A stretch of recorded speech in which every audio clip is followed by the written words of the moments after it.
વડોદરાની સ્પાઇનેટિક હોસ્પિટલ ખાતે endoscopy spine સર્જરીની અત્યાધુનિક ટ્રેનિંગ યોજાઈ. સ્પાઇનેટિક હોસ્પિટલના ડોક્ટર કિરણ જયસ્વાલના માર્ગદર્શન હેઠળ તાલીમનું જોરદાર આયોજન કરવામાં આવ્યું હતું.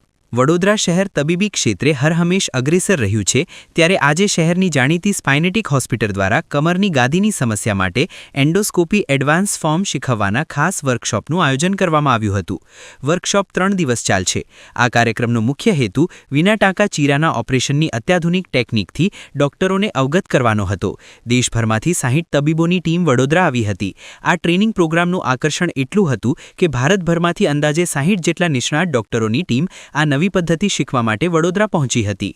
ઓપરેશન ટેબલ પર લાઇવ ડેમોન્સ્ટ્રેશન દ્વારા કમરની ગાદીનો ઇલાજ કેવી રીતે વધુ સચોટ અને દર્દી માટે પીડામુક્ત બનાવી શકાય તેનું માર્ગદર્શન આપવામાં આવ્યું હતું. અમદાવાદથી આવેલા દર્દીનું સફળ ઓપરેશન. આ વર્કશોપ દરમિયાન એક ખાસ કિસ્સો જોવા મળ્યો હતો, જેમાં એક દર્દી છેક અમદાવાદથી આધુનિક સારવારની આશાએ વડોદરા આવ્યા હતા. ડોક્ટરો દ્વારા અત્યાધુનિક એન્ડોસ્કોપિક સાધનોની મદદથી આ દર્દીનું સફળ ઓપરેશન કરી ટ્રેનિંગ લઈ રહેલા તબીબોને પ્રાયોગિક જ્ઞાન પૂરું પાડવામાં આવ્યું હતું.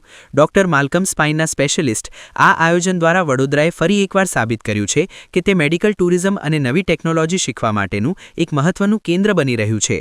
Where you can direct a voice, create realistic dialogues and so much more. Edit these placeholders to get started.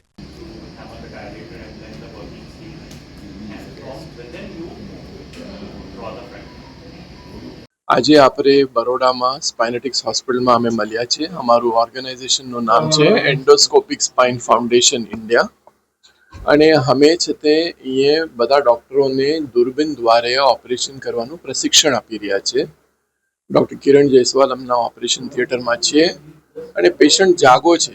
જાગા પરિસ્થિતિમાં બી અમે સ્પાઇનનું ઓપરેશન કરી રહ્યા છીએ. બહુ બારીક નાલા દૂરબીનના રસ્તેથી કરી રહ્યા છે, જે જૂના જમાનામાં બહુ મોટા ઓપરેશનો થતા હતા. આ પેશન્ટ આજે સાંજે છૂટી લઈને એના ઘરે ચાલ્યો જશે.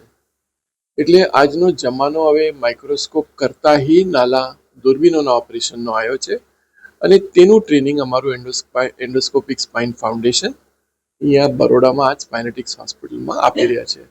આજે તકરીબન 60 ડૉક્ટર સારા દેશથી આવ્યા છે અહીંયા શીખવા માટે.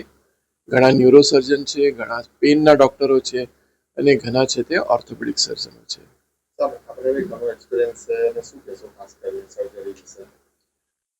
નવો જમાનો છે, નવો દોર છે, ને નવી ટેકનિકો છે, ને શીખવું બધાને જરૂરી છે, ને અમારી ફરજ છે એને શીખવવું.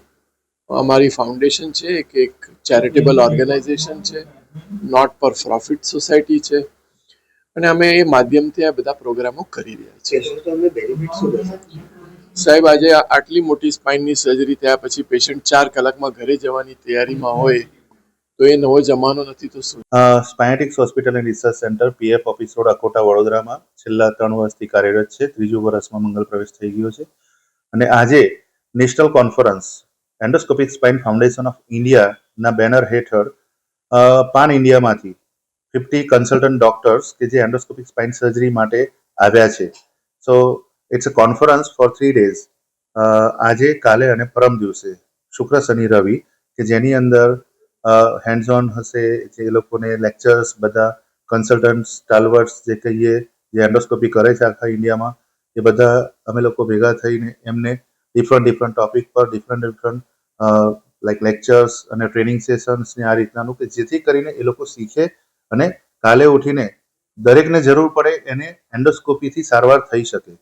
એટલે આ એક મોટિવ સાથે અમે આ એન્ડોસ્કોપિક સ્પાઇન ફાઉન્ડેશન ઓફ ઇન્ડિયામાં દરેકને શીખવાડવાનું ચાલુ કર્યું છે. છેલ્લા ઘણા વર્ષોથી કાર્યરત છે, અને એન્ડોસ્કોપી આમ તો 2012થી સ્પાઇનેટિક્સથી કામ પાન ગુજરાતમાં, આખા ગુજરાતમાં આપણે કરીએ છીએ, જેમાં વિશેષ સ્ટીચલેસ અથવા મિનિમમ એક જ ટાંકો સંપૂર્ણ સભાન અવસ્થામાં વાતો કરતાં ચામડી બહેરી કરીને થાય, બીજા કલાકે હરતા ફરતા થવાય, કોઈ પણ ઉંમરે થાય, ગાડા બામ આપને બી જો તકલીફો હોય ને એનેસ્થેસિયાની તકલીફો પડતી હોય તો આ લોકલ એનેસ્થેસિયામાં કરી શકાય છે. ડૉક્ટર કિરણ જયસ્વાલ.